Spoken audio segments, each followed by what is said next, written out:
पुण्य की गुल्लक, जैसे कोई छोटा सा बच्चा गुल्लक भरता है ना, तो गुल्लक जब फोड़ता है ना तो उसमें से पैसे इकट्ठे कर गिफ्ट लेकर आता है। जब हमारे पुण्य की गुल्लक भराती है, हमारे पुण्य जब प्रबल होते हैं और पुण्य की गुल्लक भराकर जब फूटती है, तब जाकर जिंदगी में पुण्य की गुल्लक जब फूटती है, तब जीवन में एक बार शिव महापुराण की कथा श्रवण करने का सौभाग्य मिलता है। राठी परिवार तो सौभाग्यशाली है, पर जितने भी परिवार से जुड़े हुए बंधुगण आए हुए हैं और जो काशी में रहने वाले जीव भी जो कथा श्रवण करने आए हैं, जो बाहर से भी भक्त लोग कथा श्रवण करने आए हैं, तो उनका स्वयं का भी भाग्य है, उनकी स्वयं की भी पुण्यता है कि आप अभिमुक्त नगरी, मोक्ष नगरी काशी में कथा को रसपान कर। ये वो काशी है जो सतयुग में भी समाप्त नहीं होती, त्रेता में भी समाप्त नहीं होती, द्वापर में भी समाप्त नहीं होती, कलयुग में भी समाप्त नहीं होती। फिर सतयुग आएगा, फिर त्रेता, फिर द्वापर, फिर कलयुग, पर यह काशी अजर और अमर, ये नष्ट नहीं होती, यथा की यथा, वही की वही।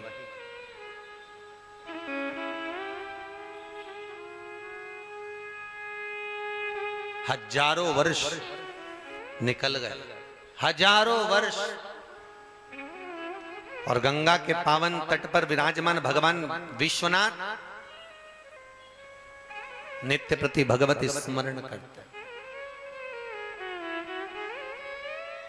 नित्य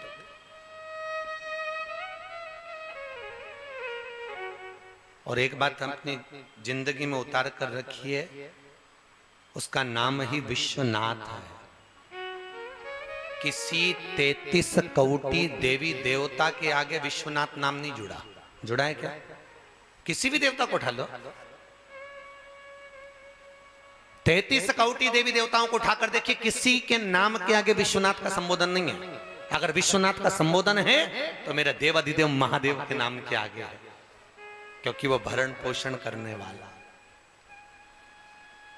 थोड़ा सा दुख आए सामने खड़ा हो जाता है। बस ये है कि सीधा बहुत है, एकदम सहज सरल।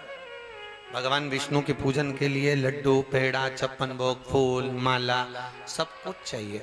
सुंदर सुंदर वस्त्र भी चाहिए, राम जी की सेवा में भी चाहिए। 33 कोटि देवताओं के सभी की सेवा में एक से बढ़कर एक वस्त्र चाहिए, आभूषण चाहिए, रत्न चाहिए, माणिक मोती चाहिए, कुछ भोजन, कुछ पकवान अच्छे चाहिए। पर महादेव की सेवा में, भगवान विश्वनाथ की सेवा में, भगवान शंकर की सेवा में किसी चीज की जरूरत नहीं है। शंकर कहते हैं तुम्हारे पास जल है तो समर्पित कर दो,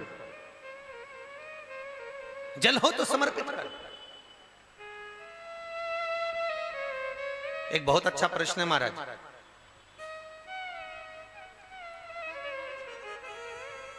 अभी उज्जैन के पास में करछा में कथा करने गए थे, तब एक प्रश्न किया था एक बच्चे ने, गुरुजी भगवान शंकर के मस्तक पर गंगा विराज रही है, सही है कि गलत है? तो फिर शंकर भगवान को गंगा जल क्यों चढ़ाया जाता है? प्रश्न देखिए कितना अच्छा है। भगवान शिव के मस्तक पर जब गंगा बैठी है, भगवान शंकर के मस्तक पर जब गंगा विराजमान है, तो शंकर को गंगा जल की जरूरत क्या है? शिव को गंगा जल क्यों चढ़ाया है? हमने कहा भैया सुन अच्छे से ध्यान लगाकर, घर में जब जमाई आता है ना, तो बेटियां पहले फोन करके बोल देती मम्मी वो आ रहे हैं। तो माँ पूछती है क्या बनाऊं? मम्मी एक काम करना, उनको बढ़िया डोसा बना के खिला देना। मम्मी उनको खुद बढ़िया चकाचक हलवा बनाकर खिला देना। बेटी बता रही है। क्यों भैया, क्या जमाई ने कभी डोसा नहीं खाया? अरे बोलो तो सही, खाया ना। जमाई ने कभी हलवा नहीं खाया? खाया। पर बेटी को उनको क्या अच्छा लगता है वो मालूम है। तो बेटी ने अपनी माँ से कहा मम्मी उसको डोसा खिला देना, उनको तुम हलवा खिला देना। क्या जमाई ने हलवा नहीं खाया था? क्या जमाई ने डोसा नहीं खाया? खाया। पर माँ से बेटी कह रही है उनको ये खिला दे। और जैसी जमाई के सामने डोसा आया, हलवा आया, और जमाई खुश हो गया, मेरी पसंद का आ गया। बस भगवान शंकर का भी यही है। शंकर जी के सिर पे गंगा विराज रही है, मना नहीं है। शंकर को सबसे ज्यादा प्रिय क्या है? गंगा। क्योंकि शंकर ने वचन दिया था। ये पार्वती जी की बड़ी बहन है गंगा।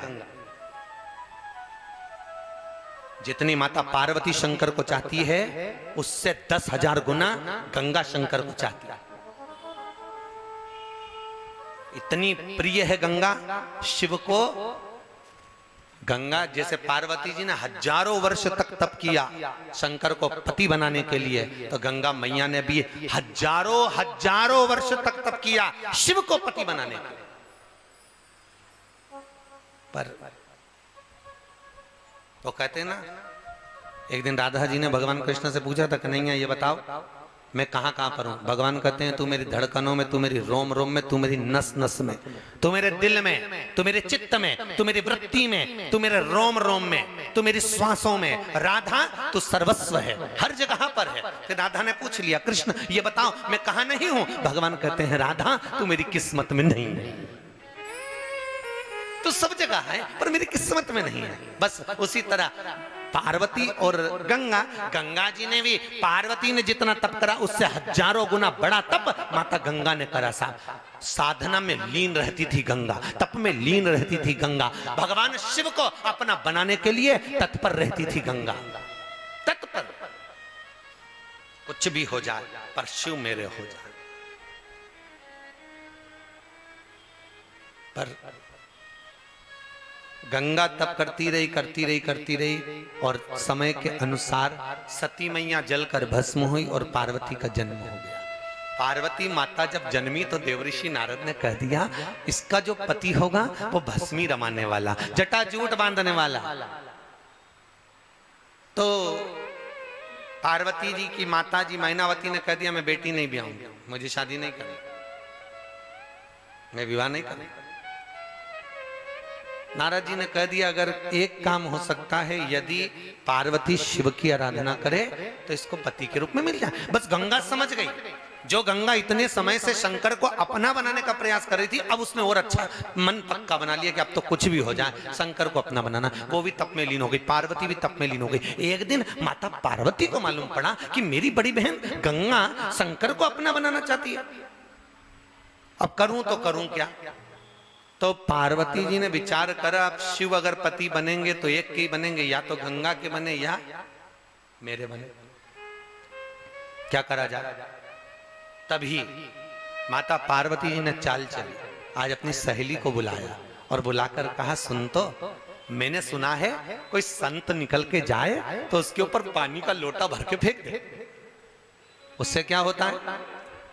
अरे मैंने सुना है अगर संत निकल कर जाए तो उनके ऊपर लोटा भर के पानी डाल दो तो संत प्रसन्न हो जाते हैं, और संत प्रसन्न होते हैं जो वर मांगो वो मिल जाता है। गंगा जी ने कान लगा के सुन लिया। गंगा तप करती थी, साधना करती थी, सब कुछ करा गंगा ने, बस एक ही काम गड़बड़ कर गई कि उसने कान लगा के सुन लिया। आपसे भी निवेदन, आप उपास अच्छा करती हो, व्रत करती हो, साधना करती हो, दान करती हो, पुण्य करती हो, सत्कर्म करती हो, पर निवेदन इतना सा है कि ये कान की जो बीमारी है इससे थोड़ा सा दूर हो जाए। बोलो हर हर। अच्छा जम के बोलो जरा, दमदारी से बोलना चाहिए। महादेव, आखिरी में शब्द है देव। देव का मतलब है गाड़ी देव, बंगला देव, जमीन देव, जायदाद देव, छोरा देव, बहू देव। तो देव शब्द अच्छा दम से बोलना चाहिए। सारे देवी देवता अपनी अपनी जगह पर बैठते हैं, वो अपनी जगह है, पर शंकर भगवान सबसे ऊपर बैठते हैं कैलाश पर। जो ऊंचा बैठता है वो ऊंचा सुनता है। तुम धीरे से बोलोगे महादेव तो उन्हें को सुनाई नहीं देगा। जरा दमदारी से बैठना बोलेगा ऊपर बैठा है बहुत। कोई पानी की टंकी पे खड़ा और तुम नीचे से बोल रहे भेरू भेरू, तो भेरू उतर रहा है क्या। जम के बोलना पड़ेगा ए भेरू, तब वो नीचे उतरेगा। तो दमदारी से बोलो दोनों हाथ उठाकर हर हर।